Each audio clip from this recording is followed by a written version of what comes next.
नमस्कार दोस्तों, पिछले कुछ दिनों से देश में दंगों के माहौल बनने शुरू हो गए थे।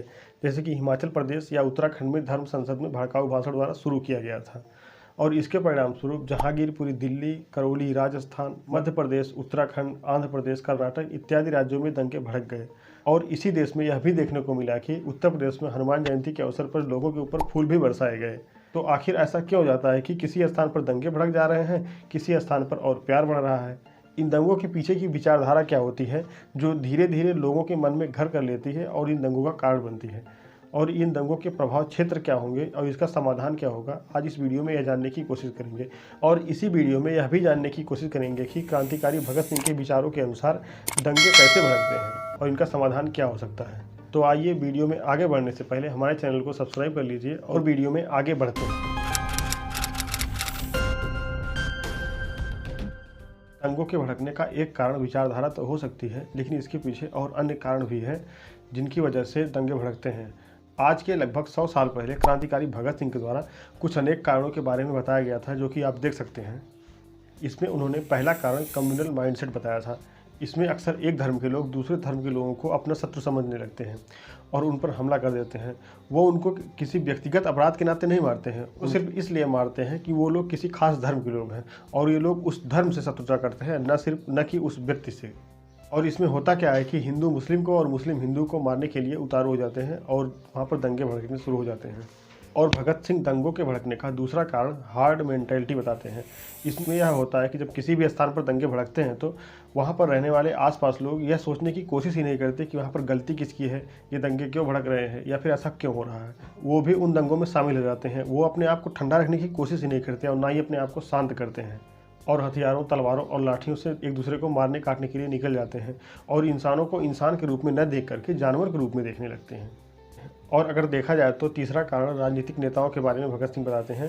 वे कहते हैं कि बहुत से ऐसे नेता हैं जो पढ़े लिखे हैं, जो समझते हैं कि किन मुद्दों से दंगे भड़केंगे, किन मुद्दों से शांति रहेगी, लेकिन फिर भी वो लोग ऐसा सांप्रदायिक माहौल बनाते हैं या फिर ऐसी विचारधारा के बारे में बताते हैं जो उन दंगों को भड़काने में और भी सक्रिय रूप से काम करते हैं। और इन दंगों में वो नेता या फिर उनके परिवार के या फिर उनके सहयोगी नहीं जाते हैं, बल्कि वो लोग जानते हैं जो कम पढ़े लिखे होते हैं, जो इनके बहकावे में आ जाते हैं और दूसरे धर्म के लोगों को मारने काटने के लिए उतारू हो जाते हैं। भगत सिंह जी कहते हैं कि जब एक बार दंगे शुरू हो जाते हैं तो अखबार या फिर समाचार चैनल वाले भी इन दंगों को हवा देने में पीछे नहीं हटते हैं। एक समय ऐसा था कि जब अखबार या समाचार चैनल को लोग बहुत सम्मानजनक दृष्टिकोण से देखते थे। यह देश में सहिष्णुता या फिर समान राष्ट्रवाद फैलाने के लिए जाना जाता था। लेकिन आज एक ऐसा समय आ चुका है कि समाचार चैनल वाले या फिर प्रिंट मीडिया वाले अपने फ्रंट पेज पर बड़े बड़े अक्षरों में ऐसे स्लोगन लिखते हैं कि जो लोगों का ध्रुवीकरण करना और भी आसान कर देते हैं और दंगा और भी खतरनाक स्थिति में पहुँच जाता है। इससे समाज में अव्यवस्था बढ़ जाती है। भगत सिंह जी अपने आर्टिकल में लास्ट में कहते हैं कि दंगे ऐसी जगह भड़कते हैं कि जहाँ के लोगों की आर्थिक स्थिति सही नहीं होती है, यानी कि आर्थिक कारण के बारे में बात करते हैं। जहाँ पर दंगे भड़कते हैं आपको अक्सर देखने को मिलेगा कि वहाँ पर गरीब बस्तियाँ या फिर गरीब लोग रहते हैं, जिसके कारण ये लोग सामाजिक वंचना के शिकार होते हैं और इनके अंदर आक्रोश भरा रहता है और इन्हीं आक्रोश या गुस्से का प्रयोग करके राजनीतिक नेता दंगों को भड़काने में करते हैं। आपको अक्सर देखने को मिलेगा कि ऐसे लोग दंगों में नहीं जाते हैं जो किसी अमीर वर्ग के होते हैं या फिर जिनकी आर्थिक स्थिति सही होती है।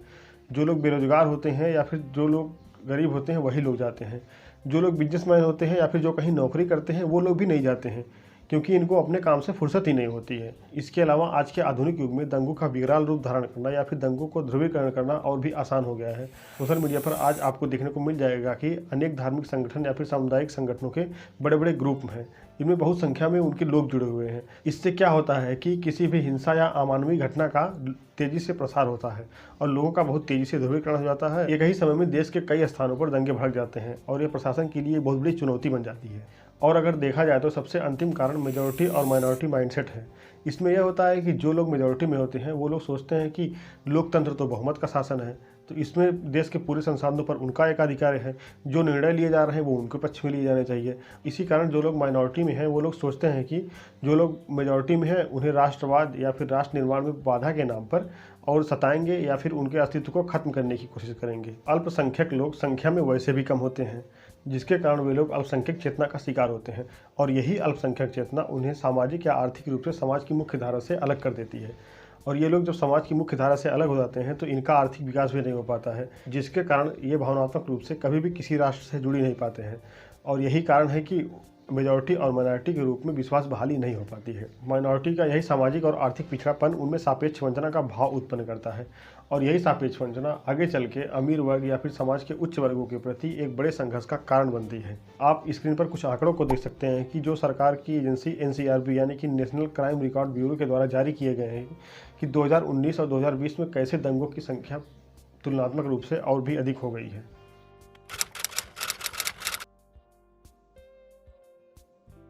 आज़ादी के बाद से दंगों को आप अगर ध्यान से देखेंगे तो आपको बहुत कुछ नया देखने को मिलेगा। धार्मिक दंगों के नाम पर इनका कुछ और लाभ उठाने की कोशिश की जाती है, जैसे कि राजनीतिक लाभ। प्रायः धार्मिक दंगों को पहले सांप्रदायिक दंगों में बदला जाता है। धार्मिक दंगों में लोग क्या करते हैं कि लोग अपने धर्म को बचाने के लिए दंगे करते हैं, लेकिन सांप्रदायिक दंगों में लोग अपने धर्म को बचाने के लिए दंगे नहीं करते हैं, बल्कि शक्ति प्रदर्शन के लिए दंगे करते हैं। लोग जुलूस निकालते हैं, उसमें तलवार भाजेंगे, लाठियाँ निकालेंगे और अपना शक्ति प्रदर्शन करेंगे। और इन दंगों में दूसरा बड़ा परिवर्तन देखने को यह मिलेगा कि पहले सरकारें या प्रशासन दंगों से तटस्थ नहीं होती थी, वो सक्रिय रूप से भागीदारी करती थी और दंगों को कम करने की कोशिश करती थी।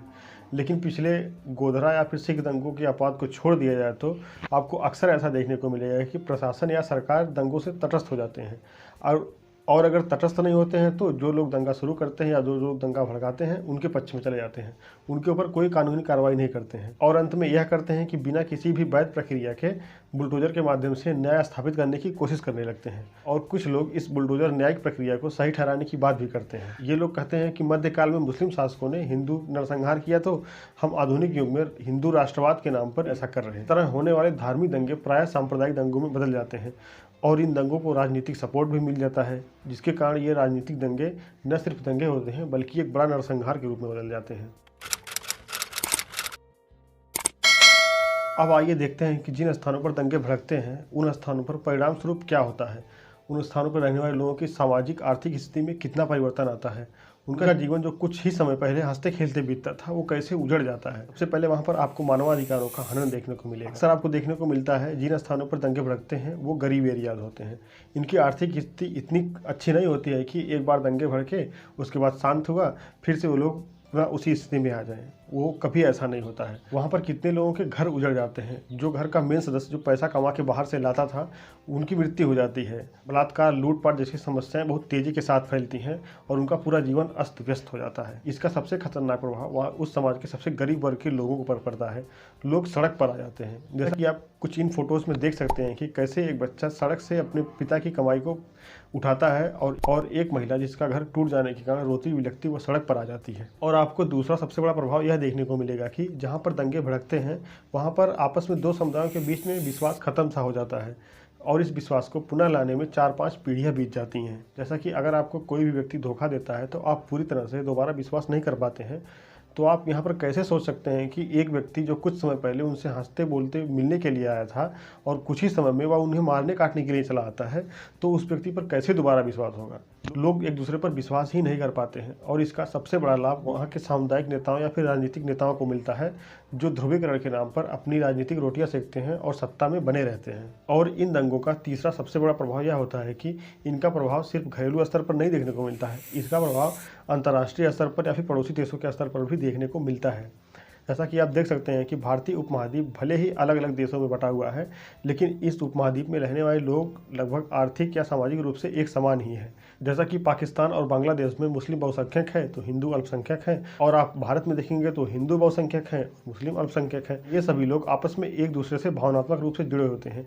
यहाँ पर एक देश की माइनॉरिटी के साथ कुछ भी गलत होगा तो यह क्रिया या प्रतिक्रिया के रूप में दूसरे देश की माइनॉरिटी में देखने को जरूर मिलेगा। और इन दंगों का पड़ोसी देशों के स्तर पर यह भी प्रभाव पड़ता है कि दो देशों के बीच की दूरियां बढ़ने लग जाती हैं और इससे यह होता है कि क्षेत्रीय स्तर पर आर्थिक भागीदारी कम होती है, जिससे दोनों देशों का विकास रुकता है।